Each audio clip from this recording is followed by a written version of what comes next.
Hello YouTube, welcome. Brighton seafront, well Hove seafront actually. Hove actually, I'm not scum that live in Brighton. So what are we doing today? Today we're playing on this Kawasaki's new offering. They've got rid of the ER6N. They've got rid of the ER6N with a fairing on, whatever the hell that's called. And we've got this, we've got a Z650. And the new version of the Z650, which I'm going to be riding later, which is the Ninja 650, which I'm not sure about that name. I'm not sure really it should be allowed to be called a Ninja, or that's what I thought before I rode this. I've just ridden this from Alf's Motorcycles in Worthing, which is about 10 miles that away. In fact, you can see Worthing Pier if you look very closely. You can see Brighton Pier. There's Brighton Pier. Lovely, lovely, lovely Brighton. How I love thee. And you can see Worthing Pier up there. So anyway, we're going to be riding the Z650, see what it's like, see if we can have some fun on it, and then we'll be, we'll just be seeing what the other one's like, really, with the fairing on it. But having ridden this for the last half hour or so, it is lovely. Nice, pleasing sized rear tyre on the back. That often puts me off 600s, you know, when you look at, well, not 600 Super Sports or anything like that, but when you look at some of the 600 class and they've got these tiny little skinny rear tyres in it, it just feels like a kind of a, not quite a real, dare I say it, man's bike. I love the little detailing on this brake, like this actually becomes a Z. I think that's detailing, oh, that is lovely. Sounds nice. Obviously I reckon the majority of people are probably going to put an aftermarket can on it. But yeah, it sounds nice, looks very nice, comfortable, little bit sporty seat wise, goes very well. The basic gist of this thing is I just think Kawasaki have done a very, very, very good job.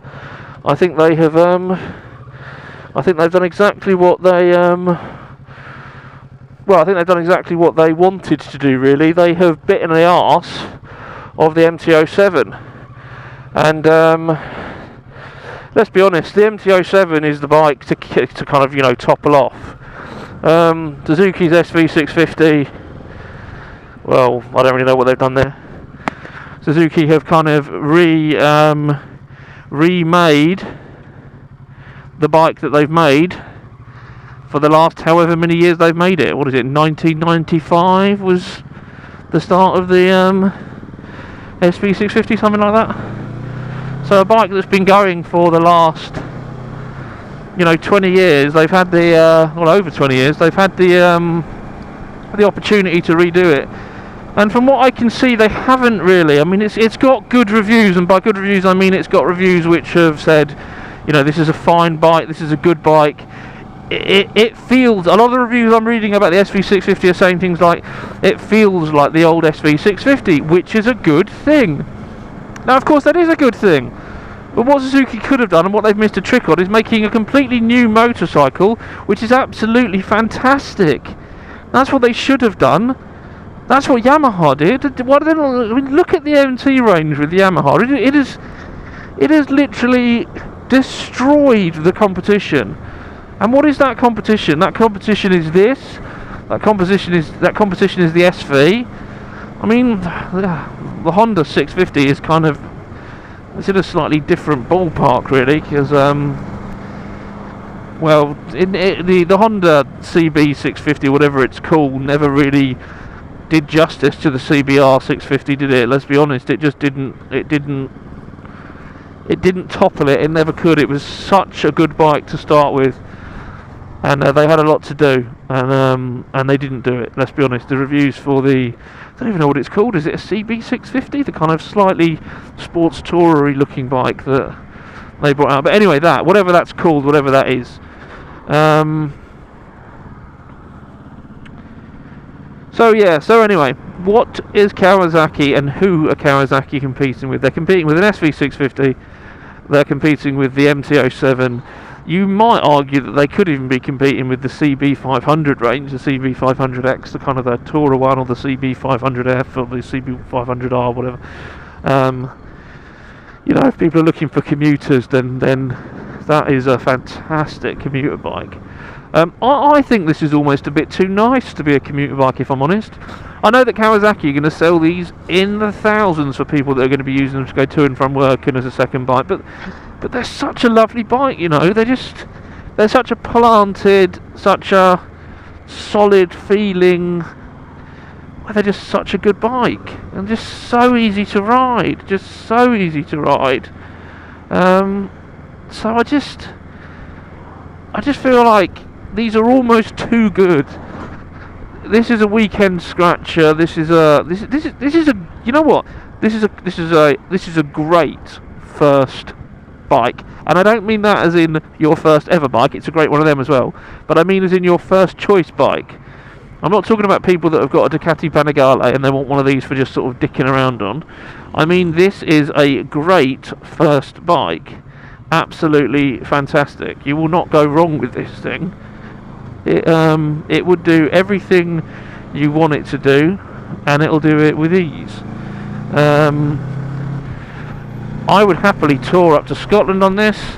I would happily scratch on the weekends with this. I would happily commute with this. I'd happily do what I want with this. What am I actually looking for in a bike? Why am I test riding this bike? I'm not just test riding it to talk bollocks to you. I'm obviously in, you know, the market for a new bike. Why is that? So I own a Harley Davidson 1200 XL Custom Sportster, so I've already got a quote-unquote kind of fun bike that I muck around on. Isn't that pretty? It's a nice big boat. A nice bike that I muck around on the weekends, and it's fun, but it's covered in chrome. It's not the most practical bike in the world, certainly not when it comes to cleaning or any of that sort of stuff. It's got its drawbacks, is what I'm trying to say, and I want another bike that I can kind of do what I want on, that's a little bit, you know, funner, you know, for to sort of zapping around on. A bike that's easy to get into small gaps when filtering through traffic, a bike that you can just do what you want on. And I have basically come to the same conclusion that 99.9% of people will come to the conclusion of, which is a kind of a 600 or around thereabouts CC inline 4/V twin / whatever the fucking MT-07 is, some kind of twin. So that's what I'm left with. I am looking price range rise sub 7,000. And all these bikes are, you know, seriously sub 7,000. That said, most of the people that are going to buy these bikes are going to end up putting some kind of aftermarket exhaust on them, and are probably going to put a few little, you know, if they're naked, or maybe a fly screen, or I don't know, a bit of luggage or whatever on them.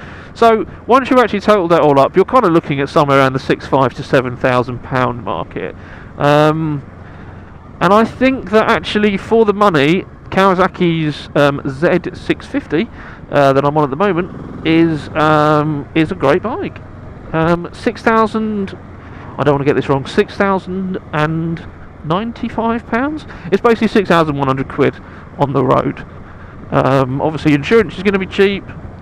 All the after stuff's going to be cheap because it's that. Are you going to nod at me? Yeah, you did. Well done. See, all bikers can get along. All bikers.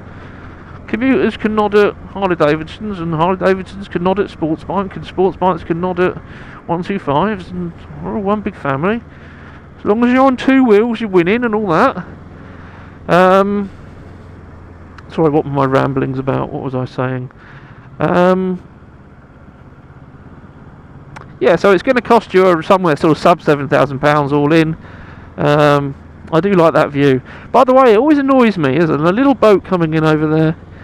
It always annoys me when people do vlogs or reviews, and I spend the first 10 minutes trying to work out where they are in the country, you know, just geographically. Now, it's pretty obvious that I'm by the sea, and I've already said I'm in Hove, or was in Hove. I'm heading west along the main drag, going into a little place called Shoreham, which sadly is now kind of famous for the air disaster that sadly happened here a few years back, which was a fucking horrible thing to happen on your doorstep. Yeah, very sad. But anyway, this is Shoreham we're now in. Very nice part of the world. Lovely for bikes all around here. Some really nice, not here obviously, but some really nice back roads just north of here when you're kind of getting over the downs. The only thing and the only criticism I have of living in Brighton and Hove and riding a motorcycle is that Brighton and Hove is made out to be some kind of motorcycle mecca. It's made out to be the kind of, you know, for the lads that live in the London area, it's made out to be the kind of the end of the ride. You know, where you will get to, we'll see you at the pier. and then we'll get back on again, and then we'll ride home. I'm amazed that Brighton does not have some kind of version of the Ace Cafe. I am astounded that no one has had the marketing sense to open or even actually talk to the guy, the grey-haired kind of thin guy that owns the Ace Cafe, and actually talk about I'm going to be nice, I'm going to let this guy go, talk about franchising a kind of an Ace Cafe 2 on Brighton seafront on Madeira Drive. Anyone from the south watching this will know Madeira Drive. It's kind of the bit east of the pier, and it is crying out for a bar, venue, biker specific cafe. Absolutely crying out for it.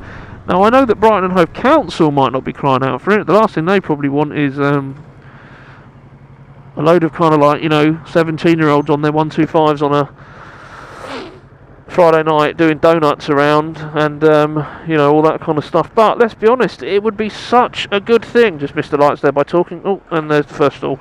Missed the lights by talking there. So it is possible to stall this because I've just done it. Let's check myself out in the mirror. Oh, we need to lose some weight. So yeah, what was I saying? Brighton, open a fucking Ace Cafe. Everyone wants it. We literally need it. There is nowhere to go for bikers. We've got this little cafe out on the M20, whatever it is, 3, the one that goes out towards London. Don't know what it's called. I think it's got the name 23 in it actually, and it's kind of supposedly a biker specific place. But it meets like every Tuesday, that follows in a leap year, every other month, which isn't got a Y in it and all that bollocks. That's the one thing I love about the Ace Cafe, is that the Ace Cafe, you just turn up there and it's going to be bike. You know there's going to be bikes there. I've been to the Ace Cafe on like a Monday morning, and there was 5 or 6 bikes there. It's just synonymous with bikes, and that's what we need. We need that. We really do need that down here.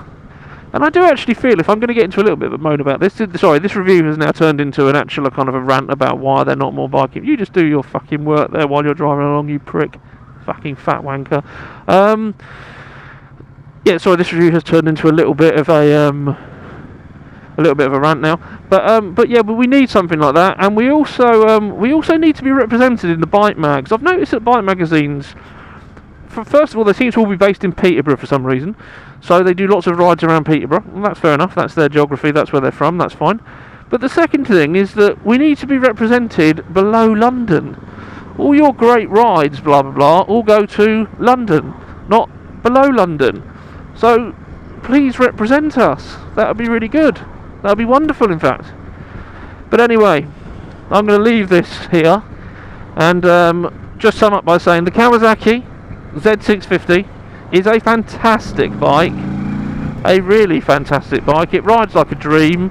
I feel like I've ridden it for 50 years and I've been riding it for about an hour, and it is just absolutely perfect. It is such a good bike, and if you're looking for it for doing a little bit of scratching, or for doing a little bit of commuting, or for doing a little bit of touring, literally this bike will do whatever you ask it to do.